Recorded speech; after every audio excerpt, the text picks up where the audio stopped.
organization, international? For Philippine Raptors to go internationals, meron na bang inaasahan yung Philippine Raptors na like partnership sa inyo? Yes, actually we're going into looking for funds international. So we're working hand in hand together with European countries for them to donate ambulance, alam mo naman yung takbo ng NGOs.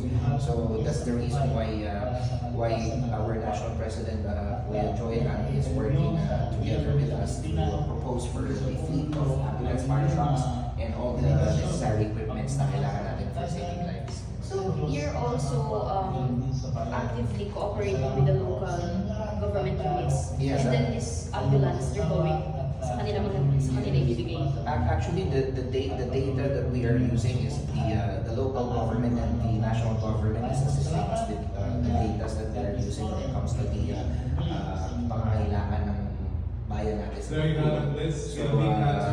think this coming month, I think next month we will be presenting with the data. And unfortunately, we receive a positive response from them, and hopefully we can start it ASAP. Brother Margarito So, the Executive National Vice President of Rapper International.